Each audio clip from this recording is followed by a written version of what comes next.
ketika kita berkomitmen dengan Tuhan, Dia akan berkomitmen dengan kita.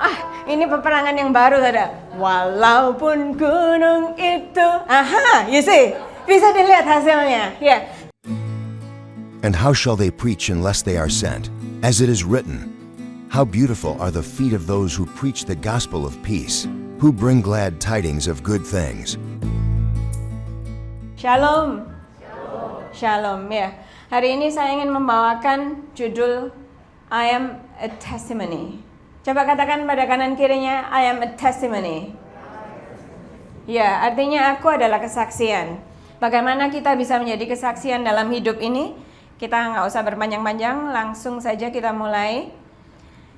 Saya akan membawakan dari kitab 2 Tawarikh pasal yang ke-20. Ini ada serangan dari bangsa lain yang datang kepada bangsa Yehuda. Kita masuk ke ayat yang kedua. Disampaikan kepada raja waktu itu bagaimana ini orang-orang yang akan datang dengan serangan ini. Bagaimana sikap raja menghadapi berita itu? Sangat mengerikan. Dikatakan bahwa Raja Yosafat menjadi takut, lalu mengambil keputusan untuk mencari Tuhan. Ia menyerukan kepada seluruh Yehuda supaya berpuasa. Saudara-saudara, seringkali kita juga mengalami seperti yang dialami oleh bangsa Yehuda. Seringkali kita juga mengalami seperti yang dialami oleh Raja Yosafat. Saat mendengar berita, langsung ketakutan. Pernah nggak merasa ketakutan? Atau mau ngambil hasil lab aja, ketakutannya luar biasa. Sampai minta ditemani siapa cuman untuk ngambil hasil lab, belum bukanya itu. Nah, ini sama Raja Yosafat menjadi takut, lalu mengambil keputusan untuk mencari Tuhan. Ia menyerukan kepada seluruh Yehuda supaya berpuasa. Dipanggillah National Prayer and Fast. Ada ibadah doa puasa nasional. Dipanggil semua, seluruh bangsa, seluruh rakyat harus datang dan ikut di situ. Karena sangat mengerikannya kondisinya. Jadi ketika Raja Yosafat menjadi takut, saudara-saudara, seperti kita, mungkin ketakutan kita dalam bentuk kegelisahan atau kekhawatiran dalam hidup. Saya beritahu bahwa semuanya ini adalah normal, jadi bukan dosa. Puji Tuhan ya, kalau dengar kayak gitu. Akhirnya aku gak berdosa. Aku itu sering ketakutan memang orangnya. Aku memang orangnya takutan gitu loh. Jadi langsung lega semuanya. Gak berdosa kok, gak berdosa. Tapi saudara-saudara, bedanya yang ini, Raja Yehuda, Raja Yosafat, itu mencari Tuhan. Dalam ketakutannya dia mencari Tuhan. Bedanya dengan orang dunia saat dia ketakutan, dia akan terus berputar-putar dalam ketakutannya, kegelisahannya, dan kekhawatirannya. Dan itu artinya lingkaran setan. Lingkaran setan ini kalau kita lakukan terus, itu akan menjadi dosa. Manusia boleh takut tidak berdosa itu. Tapi kalau hidup dalam ketakutan, itu menjadi dosa. Nah, kalau kekhawatiran ini membawa kita lebih dekat pada Tuhan, membawa kita untuk mencari wajah Tuhan seperti Raja Yosafat, ini yang baru benar. Karena seperti yang dikatakan dalam Matius 6 ayat yang ke-31, carilah dahulu, apa saudara? Kerajaan Allah, maka semuanya akan diberikan kepada kita. Jadi kalau kita cari Tuhan, Tuhan pasti akan beri kita solusinya. Lalu, kemudian mereka berkumpul dari seluruh penjuru Yehuda. Mereka berkumpul untuk doa puasa itu. Raja memimpin dalam doa. Singkat cerita, akhirnya dalam peperangan ini, akhir ceritanya ya, semua kan pengen dengar akhir ceritanya. Akhir ceritanya, bangsa Yehuda ini memenangkan peperangan ini. Tapi bagaimana doanya? Bukankah engkau Allah di dalam surga? Bukankah engkau memerintah atas segenap kerajaan bangsa? Kuasa dan keperkasaan ada di dalam tanganmu, sehingga tidak ada orang yang dapat bertahan melawan engkau. Begitulah didoakan Setelah dia selesai memuji Tuhan, dia mulai mengingat semua perbuatan Tuhan dan kebaikan Tuhan. Apakah ada dari kita saat kita mengalami masalah, saat kita berdoa nggak langsung straight to the point, yang kita lakukan adalah memuji-muji Tuhan. Oh Tuhan, Engkau sungguh baik. Kemarin aku mengalami ini dan Engkau menolong aku. Bahkan ketika anakku begini, maka Engkau menolong. Ketika kondisi perusahaan begini yang beberapa tahun yang lalu, Engkau juga terus menolong. Tuhan, terima kasih atas kebaikan-Mu, kemuliaan-Mu, kemurahan-Mu, kebesaran-Mu. Apa ada yang seperti itu? Atau langsung, Tuhan, lihat kondisinya perusahaan ini mau hancur Tuhan. Atau lihat kondisi rumah tanggaku dengan suami, istri, dan anak. Tapi lihat, ini adalah patternnya.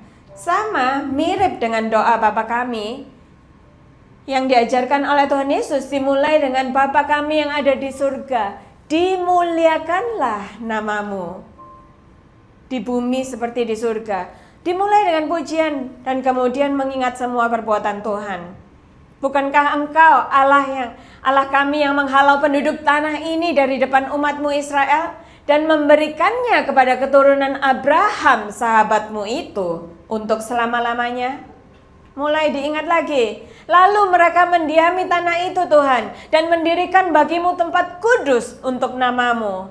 Kata mereka, bila sesuatu malapetaka menimpa kami, yakni pedang penghukuman, penyakit sampar atau kelaparan, kami akan berdiri di muka rumah ini di hadapanmu. Di hadapan bait Allah maksudnya. Di hadapan bait Allah. Karena namamu tinggal di dalam baitmu ini. Dan kami akan berseru kepadamu di dalam kesesakan kami. Sampai engkau mendengar dan menyelamatkan kami. Berapa banyak dari kita ketika kita berdoa pagi? Semuanya berdoa kalau bangun tidur? Halo?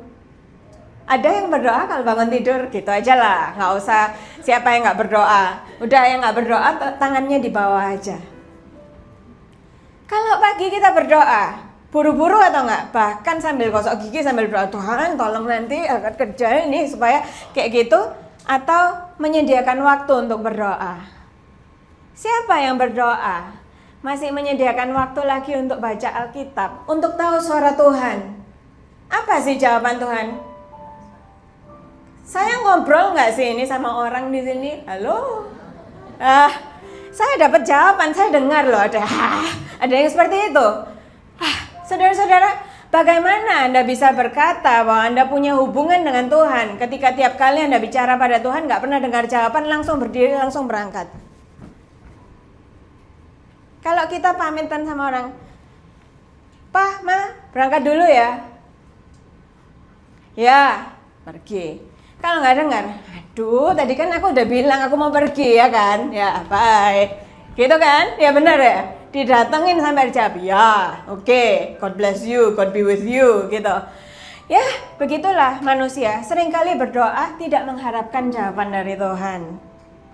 Padahal kita bisa loh mengharapkan jawaban dari Tuhan dan Tuhan bisa menjawab. Seperti ini. Dia sampaikan semuanya. Bila sesuatu malapetaka menimpa kami, masih terus mengingat semua perbuatan Tuhan. Dan akhirnya dia mulai mohon ampun atas kesalahan dari nenek moyangnya mereka. Tuhan menyuruh mereka untuk menghabisi bangsa itu, tidak dihabisi. Akhirnya Tuhan, lihatlah. Nah, baru disampaikan permasalahannya, dibawa ke hadapan Tuhan. Apa yang disampaikan? Lihatlah Tuhan, sebagai pembalasan mereka datang mengusir kami dari tanah milik yang telah Engkau wariskan kepada kami. Gara-gara kesalahan orang tua kami. Ampunilah kami Tuhan. Akhirnya, sudah merendahkan diri di hadapan Tuhan. Ya Allah kami, tidakkah Engkau akan menghukum mereka? Karena kami tidak mempunyai kekuatan untuk menghadapi laskar yang besar ini. Dia mengakui kelemahannya. Seorang raja yang punya banyak laskar pasukan masih bisa mengakui kelemahannya di hadapan Tuhan. Dengan penuh kerendahan hati, dia ajak semua bangsa, rakyatnya untuk ikut berdoa. Saudara tahu maknanya sebagai seorang raja untuk mengakui kelemahannya di hadapan seluruh rakyatnya. Nggak gampang. Kalau lu nggak bisa mimpin, gimana kita? Kan semuanya pada protes. Tapi ini dia akui di depan semua rakyat. Penduduknya mendengar semua. Wow, raja aja nggak sanggup ngadapin semua ini. Kami nggak tahu Tuhan apa yang harus kami lakukan. Tetapi mata kami tertuju padamu. Begitulah akhir doa. Menyerahkan semua ke dalam tangan Tuhan. Tapi apa? Dia tetap tinggal dalam posisi itu sampai Tuhan menjawab. Apa? Seolah-olah dia berkata, seperti Yakub ketika dia bertarung dengan malaikat, dia bilang apa? Aku tidak akan meninggalkan engkau sampai engkau memberkati aku. Samalah seperti ini. Di saat Tuhan mengetahui permasalahan kita, maka Tuhan akan pegang kendali. Amin saudara-saudara. Tapi kalau kita siap untuk mendengar suara Tuhan, apa kita menantikan jawaban dari Tuhan? Lalu Yahaziel bin Zakaria dihinggapi roh Tuhan di tengah-tengah jamaah. Apa yang terjadi? Mendapatkan inspirasi dari Tuhan, mendapatkan nubuatan, mendapatkan pewahyuan dari Tuhan. Lalu dia berkata, camkanlah hai seluruh Yehuda dan penduduk Yerusalem dan tuanku Raja Yosafat, beginilah firman Tuhan kepadamu. Janganlah takut dan terkejut karena laskar yang besar ini. Sebab, mari kita baca bersama-sama. Sebab bukan kamu yang akan berperang, melainkan Allah. Saudara-saudara, ini merupakan janji Tuhan yang luar biasa. Apa makna dari janji ini? Maknanya adalah be still. Apa sih be still itu? Kita nggak perlu berjuang dengan kekuatan manusia. Tapi Tuhan yang akan berperang bagi kita. Karena peperangan ini bukan peperangan melawan kita, bukan peperangan melawan darah dan daging, tapi melawan penguasa di udara. Lalu apa yang terjadi? Besok haruslah kamu turun menyerang mereka. Tadi katanya suruh be still. Kok sekarang dibilang besok kamu harus turun menyerang mereka? Mereka akan mendaki pendakian Ziz. Dan kamu akan mendapati mereka di ujung lembah, di muka padang gurun Yeruel. Dalam peperangan ini tidak usah kamu bertempur. Tadi katanya suruh maju berperang, tapi katanya sekarang nggak usah bertempur. Bagaimana perang tanpa pertempuran? Hai Yehuda dan Yerusalem, tinggallah, berdiri di tempatmu dan lihatlah bagaimana Tuhan memberikan kemenangan kepadamu. Tuhan memberikan hikmat, Tuhan memberikan arahan dalam setiap jawabannya. Bagaimana kita meresponi firman Tuhan yang selalu berisi dengan hikmat, instruksi, arahan. Janganlah kamu takut, dipertegas lagi oleh Tuhan. Majulah, besok menghadapi mereka. Tuhan akan menyertai kamu. Mari katakan, Tuhan akan menyertai aku. Saudara-saudara, mari kita pahami makna Tuhan menyertai aku. Dikatakan dalam Matius 1 ayat 23, Immanuel, Tuhan beserta kita. Jika Tuhan beserta kita, siapa lawan kita? Saudara? Halo? Kok diem? Belum pernah tahukah? Jika Tuhan di pihak kita, siapa lawan kita? Gak ada, saudara-saudara. Tidak ada yang bisa melawan kita. Ketika Tuhan beserta dengan Yusuf di dalam penjara sekalipun, saat dia difitnah oleh istri Potifar, apa yang terjadi? Tuhan memberkati semua yang dia kerjakan dan sehingga semua yang dia kerjakan dapat berhasil. Bahkan di penjara pun sebagai narapidana, dia jadi pemimpin di sana. Luar biasanya Tuhan kalau Tuhan beserta dengan kita. Dalam gua singa yang terjadi pada Daniel apa? Tuhan mengirimkan malaikatnya. Akhirnya Daniel bisa dengan santainya tinggal di dalam gua singa dan nggak lecet sedikit pun. Apa yang terjadi, saudara-saudara? Karena Tuhan beserta dengan dia. Ya, jadi akhirnya Yosafat menerima firman Tuhan ini sambil tersungkur hingga kepalanya menyentuh tanah. Dia tersungkur menerima firman Tuhan itu, merendahkan dirinya serendah mungkin.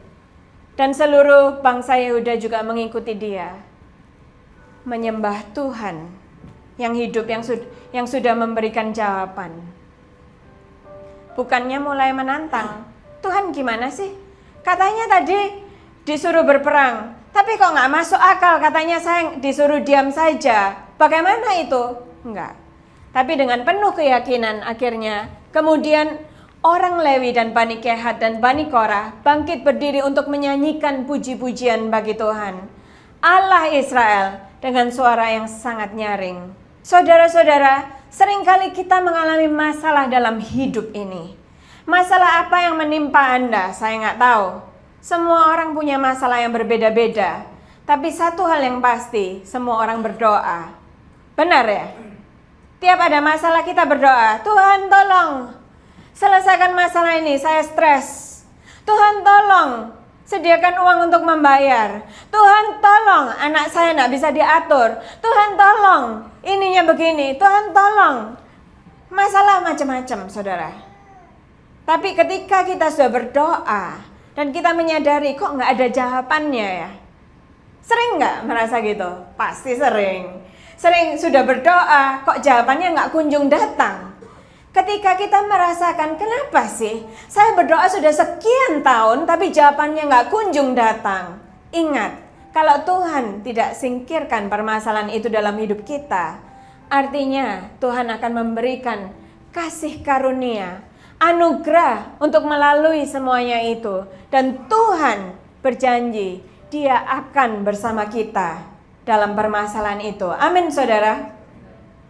Seperti Yusuf, Tuhan tidak menyingkirkan penjaranya, atau merusak penjaranya, atau didatangkan gempa bumi supaya penjaranya hancur. Tidak. Penjaranya tetap ada di sana. Tuhan tidak menyingkirkan permasalahan itu. Kok bisa dia difitnah anak Tuhan? Setia, sungguh-sungguh sama Tuhan. Tapi Tuhan beserta dengan Yusuf di dalam penjara sekalipun. Amin, saudara. Akhirnya, kira-kira siapa yang bisa ketika kita mengalami masalah memuji Tuhan bagaikan bangsa Yehuda ini? Hanya dengan mendengar jawaban dari Tuhan, permasalahan masih di depan mata, tetapi masih bisa memuji Tuhan. Walau gunung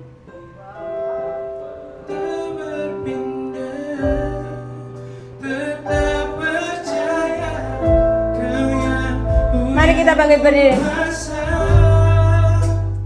Aku masih ada, tetap percaya rencanamu terindah. Iman yang aku pegang, padamu Tuhan yang setia. Puji Tuhan. Mari kita berikan kemuliaan bagi Tuhan. Silakan duduk. Wow. Bisa lihat ya. Walaupun gunung itu, saya nggak bisa nyanyi. Maaf, saya agak malu sebenarnya. Tapi ya apa boleh buat, kadang-kadang itu ya. Ya seperti itulah saudara-saudara. Beginilah peperangan di dalam Tuhan. Kita be still. Tapi hati kita nggak still loh. Hati kita naikkan pujian di hadapan Tuhan. Ini saya agak gemes, tidak bisa ditekan.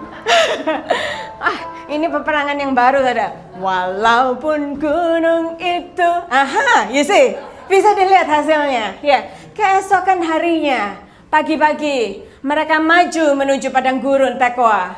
Ketika mereka hendak berangkat, berdirilah Yosafat. Yosafat setelah mendengar suara Tuhan seperti itu, dia penuh dengan rasa kepercayaan diri, bukan pada diri sendiri, tapi pada Tuhan yang dia sembah. Punya komitmen dengan Tuhan. Orang gak cuma terima firman Tuhan percaya, tapi buat komitmen untuk pegang firman Tuhan itu. Dalam kondisi apapun, walaupun gunung itu gak berpindah, aku tetap percaya. Bisa katakan itu bersama dengan saya. Walaupun gunung itu gak pindah, Wah, Anda kelaparan kelihatannya. Jangan lapar dulu, sebentar lagi makan. Sekali lagi, walaupun gunung itu nggak berpindah, kurang keras, masih lemah, lupakan kelaparannya. 1, 2, 3, walaupun gunung itu nggak berpindah, aku tetap percaya. Amin. Intinya, takut akan Tuhan. Yang bisa melakukan seperti ini adalah hanya orang yang takut akan Tuhan. Dia bisa pegang firman Tuhan. Karena takut akan Tuhan itu akan membuat orang untuk berkomitmen dengan Tuhan. Percaya sepenuhnya pada Tuhan. Walaupun gunung itu belum berpindah. Dengan kasat mata masih ada di sana. Tapi dia percaya. Dan semua yang dikatakan Tuhan itu dinomorsatukan oleh dia. Apa yang terjadi saudara-saudara? Ketika semua itu terjadi, akhirnya Raja memberitahu semuanya, menguatkan mereka kembali di pagi hari dengan komitmennya. Sekarang beraksi dalam komitmen itu. Ketika dia beraksi, dia mulai berunding, meeting dengan timnya. Mungkin dengan strategisnya itu, war strategist. Dengan apa? Ya, tim untuk menyusun strategi perang. Ternyata yang dihasilkan saudara, bukan taruh 50 orang sana, 50 orang di sana, 50 orang di sini, dan sekian orang di sini. Bukan seperti itu. Ternyata yang dia susun adalah tim praise and worship. Tim puji-pujian. Jadi ketika kamu naik ke sana untuk berperang, dibilang apa? Menyanyilah bagi Tuhan. Wow. Strategi macam apa ini? Saudara-saudara, ini bukan tahun 2007. Ini tahun 2026, halo. Ini tahun 2026, semua orang sudah merayakan tahun baru. Semua orang sudah tahun baru, benar ya? Kita sudah merayakan tahun baru, tapi masih pakai cara lama untuk menghadapi masalah. Nggak bisa. Ini waktunya kita jadi radikal. Kita berubah, diubah caranya dengan puji-pujian. Tuhan itu menunggu kita untuk memuji Tuhan, sekalipun dalam masalah ini. Akhirnya dipimpinlah itu. Dan akhirnya mereka diminta untuk memakai pakaian kudus. Apa yang maknanya memakai pakaian kudus? Itu adalah dengan melupakan semua kelemahan-kelemahan mereka, semua permasalahan mereka. Dia hanya mengkhususkan dirinya untuk Tuhan. Tuhan yang sudah berjanji, dia adalah Tuhan yang besar. Mungkin kurang lebih lagunya seperti itu. Aku punya, nggak usah nyanyi loh. Nggak usah nyanyi. Aku punya Tuhan yang besar. Mungkin seperti itu. Akhirnya nyanyikanlah nyanyian syukur kepada Tuhan. Bahwasannya untuk selamanya. Nadanya salah. Untuk selamanya kasih setianya. Mungkin begitu saat mereka berangkat menuju peperangan. Bahwasannya seperti itu tadi ya. Seperti itu. Terus akhirnya mereka sambil berjalan. Ketika mereka mulai bersorak-sorai seperti ini, bahwasannya untuk selamanya, bos, dibuat Tuhanlah penghadangan terhadap Bani Amon. Dan orang-orang dari pegunungan Seir yang hendak menyerang Yehuda, sehingga mereka terpukul kalah. Lalu Bani Amon dan Moab berdiri menentang penduduk pegunungan Seir, hendak menumpas dan memunahkan mereka. Segera sesudah mereka membinasakan penduduk Seir, mereka saling membunuh. Itulah yang terjadi saudara. Bahwasannya untuk selamanya kasih setianya. Bersyukurlah kepada Tuhan. Wow, ketika kita berkomitmen dengan Tuhan, Dia akan berkomitmen dengan kita. Amin saudara-saudara. Apa yang terjadi ketika orang Yehuda tiba di tempat peninjauan di padang gurun? Bahwasannya untuk selamanya kasih setianya. Bersyukurlah. Tampaklah semua telah menjadi bangkai sampai berhantaran di tanah, tidak ada yang terluput. Puji Tuhan. Wow, saudara-saudara, beginilah ketika kita menghadapi semuanya bersama dengan Tuhan. Bukan kita menghadapi dengan tangisan, itu gaya lama itu. Apa orang bilang, bahasa Prancisnya, c'est passé, artinya udah kuno. Ya, ini waktunya kita menghadapi semuanya bersama Tuhan. Seperti itulah.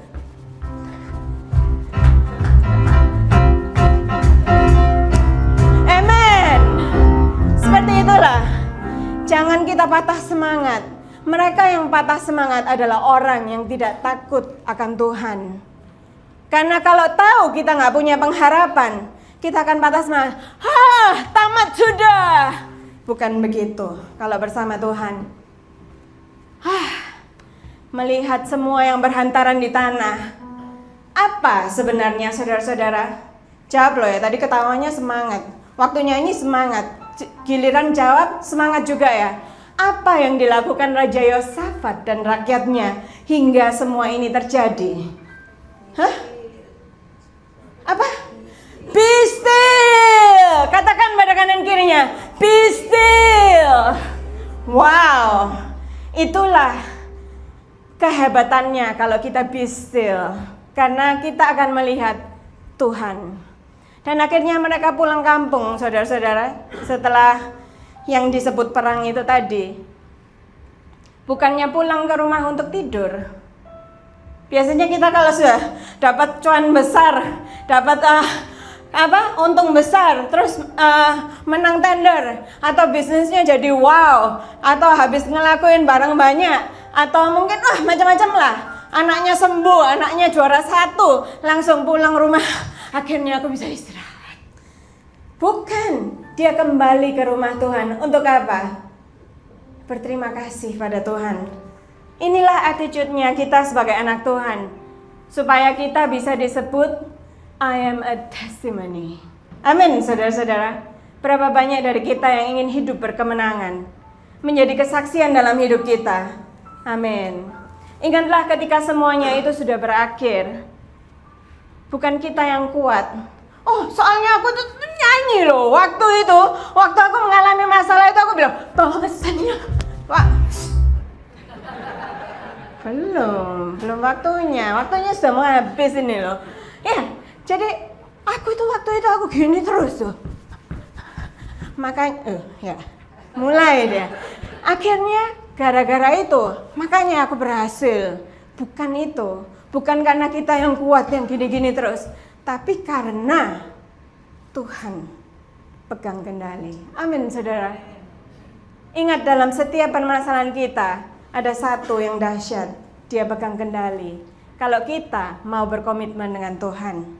Karena itu apapun permasalahan kita, mari, takut akan Tuhan adalah awal dari segala hikmat. Tuhan akan memberikan hikmatnya, bagaimana kita harus menghadapi permasalahan dalam hidup ini. Puji Tuhan. Dan akhirnya negeri Yehuda itu menjadi negeri yang tenang, yang gak ada perang lagi, karena mereka mentaati Tuhan. Puji Tuhan. Dan ya, waktu saya tinggal 2 menit, mau apa lagi?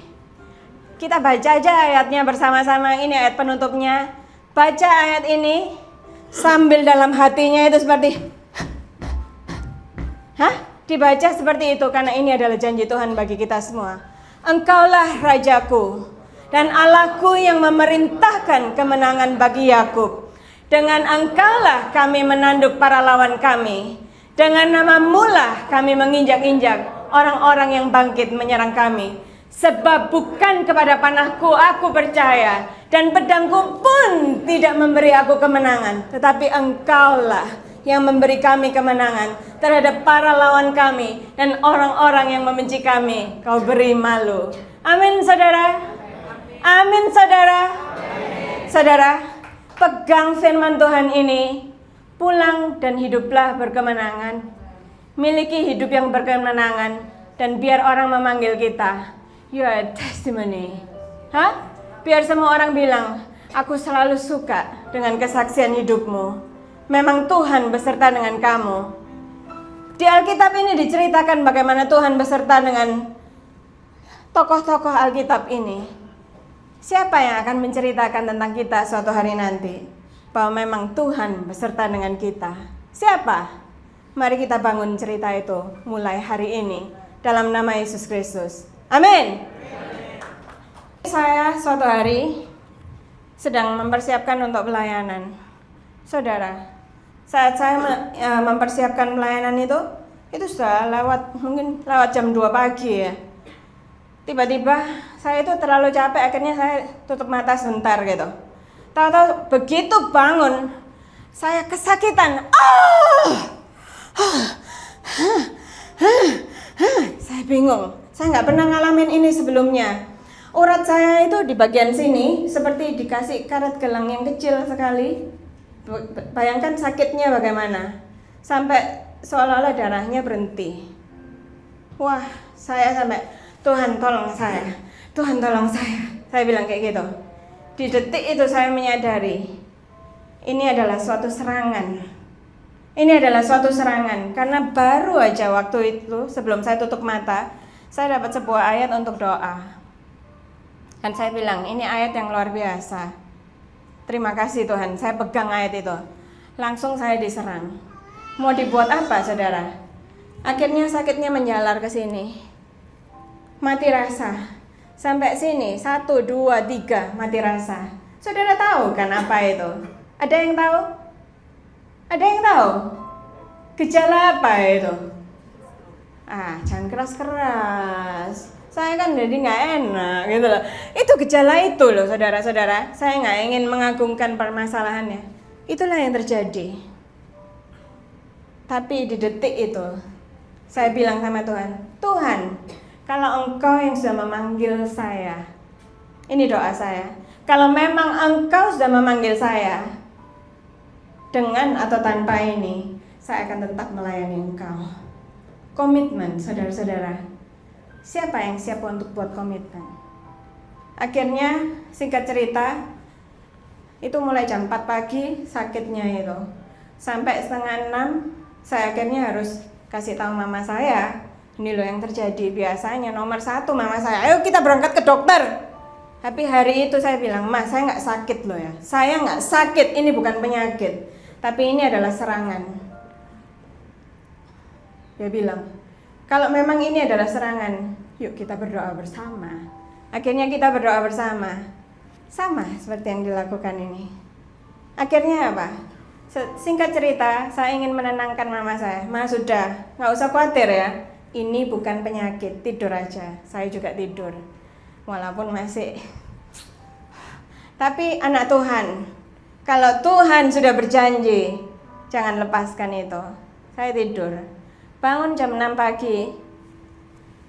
Saya ada di sini kan buktinya. Puji Tuhan. Saudara-saudara, buat komitmen dengan Tuhan hari ini, maka Tuhan akan menyelesaikan semua permasalahan Anda. Dalam nama Tuhan Yesus Kristus. Walau gunung itu haber. And how shall they preach unless they are sent?